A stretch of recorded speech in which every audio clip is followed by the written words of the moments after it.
The least you know about Bad Times at the El Royale, the better the experience, so I'm going to be very careful what to say here. If someone still thinks he got spoiled, I would go with the wise words of Jeff Bridges. Shit happens. Get the whiskey. You're just too good to be true. Can't take my eyes off of you.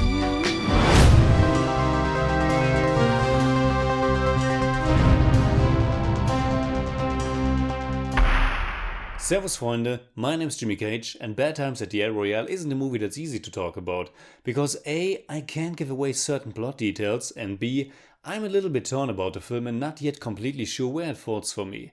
It is the second feature film directed by Goddard, who famously did 2012's The Cabin in the Woods, which wasn't just a good horror film but also an immensely clever deconstruction of the whole genre. Goddard also wrote a screenplay for Ridley Scott's The Martian, based on a book by Andy Weir. So I would say hopes are pretty high for his new work, which he also wrote himself. Bad Times at the El Royale is a period mystery thriller that, oversimplified, might be described as a combination of Goddard's own The Cabin in the Woods and Tarantino's The Hateful Eight. Tarantino is someone who will come to mind many times during the film because of its style and storytelling techniques. Both of Goddard's films have a certain location in the title, and this time the story is set in the El Royale, a hotel right at the border of California and Nevada, so much so that the border runs through the hotel itself and also much of the film's promotional material. It's a line with two distinct sides, and there are probably a few opposing pairs that you can apply here. The simplest one's probably good and evil, or truth and lie, and the film's characters and perceptions of them by the audience are likely to change sides more than once. And characters the film has plenty of. Bad Times at the El Royale features a big ensemble that starts with 3 key players, is then expanded by one more, then another, yet another, and very late in the game by a final one. So that makes 7 in total. Cynthia Erivo plays Darlene Sweet, a singer. Jeff Bridges is Father Daniel Flynn, John Hamm plays the salesman Laramie Seymour Sullivan, Louis Pullman portrays Miles Miller, the young concierge at the hotel, Dakota Johnson plays Emily Summerspring, apparently a very rude hippie, Kylie Spaney, a young girl, and last but certainly not least, Chris Hemsworth as Billy Lee. Right from the beginning you know that not all of those characters are really what they appear to be, and each one might have their own secrets and their own agenda. What that agenda might be is established in the very first scene. A beautiful wide shot that shows a hotel room and a gangster hiding a suitcase under its floor. It's all shown in one static shot, and it's done in such a stylish manner that it will suck you right in, and it also proves that cinema doesn't need 3D to create extremely three-dimensional visuals just by clever composition and staging. This prologue is set a decade before the main events of the film and establishes a vague idea of where the movie might go. Now the main story takes place in the late 1960s, and when there's something I instantly fell in love with, then it's the film's visual flair, its music, and just all of its period atmosphere. The production design is fantastic, the costumes, the lighting, the camera work by Seamus McGarvey. It all adds to this kind of magical film world that Goddard has to offer.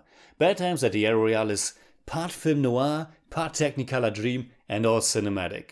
It is obvious from the get-go that Goddard has something special planned for the audience, but it can also come across as a bit self-indulgent, most obvious when you look at the runtime. The Cabin in the Woods, with all its clever twists and turns, finished at lean 95 minutes. His new film is 2 hours and 20 minutes long, and unfortunately you can feel its length at some points. I didn't find it boring, though I can see that some people might feel this way, but it's definitely very slow, and there are segments that are nicely paced, and some that would have benefited from a faster tempo. It is a film that takes its time, and its story is told with a lot of flashbacks and different perspectives. This is where the Tarantino comparison is most apparent.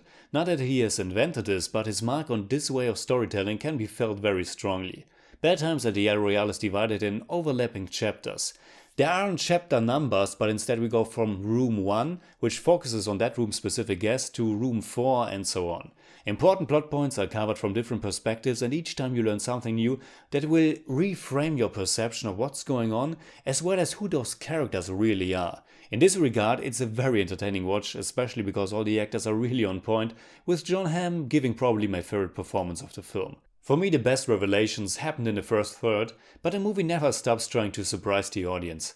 I would say that it works for the most part, though I'm not sure if I'm all that satisfied with the very ending. Some mysteries and my build-up of them in my head were a bit bigger than they actually turned out to be, but I'm not sure if that's a fair criticism yet. What I can say is that the characters turned out to be more grounded and real than I anticipated in such a stylized film, And I think I liked that. Especially two of them turned out to be more real than I thought, and there was one earlier scene where one character is telling something very heartfelt and tragic, and at that point I was extremely skeptical because most of them had to play a certain role, I guessed, and when some parts turn out to be actually true, it was an engaging experience. But when it comes to the dialogues, the film can't deliver that high level that Tarantino's best scripts bring, and unfortunately the film didn't get all that tense and suspenseful either. It stays mysterious and entertaining, but its darkest moments aren't nearly as dark and powerful as I hoped. The whole finale was neat, but I found myself much more smiling along with the film's charms and ideas than I was all that excited and tense about what would happen. Again, in a Tarantino film like Inglourious Basterds or Django Unchained, those moments are charged with tension and brutality, and while Bad Times at the El Royale is also violent and dark, at the same time it felt a bit light to me. But to close the review with a positive, as mentioned before, this is set in the 60s and the soundtrack is pretty damn great, and it has a kind of soul-like flavor as well, especially because of Cynthia Erivo's character Darlene Sweet, who, like I said, is a singer. One last mention of Tarantino.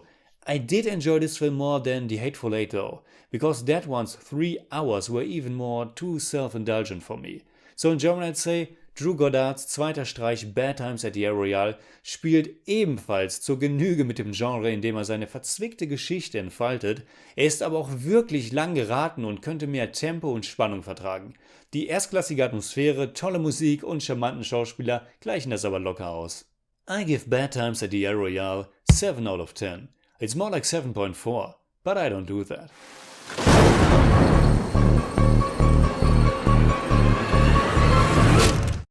Alright, that's it like always. Comment below and let me know what you think about Bad Times at the El Royale. And also, who was your favorite character? You can hit me up on Twitter, Facebook and Instagram simply at TheJimmyCage. And if you enjoyed this episode, please give me a thumbs up, share, subscribe, whatever you like. And make sure you hit that bell for all I have to tell.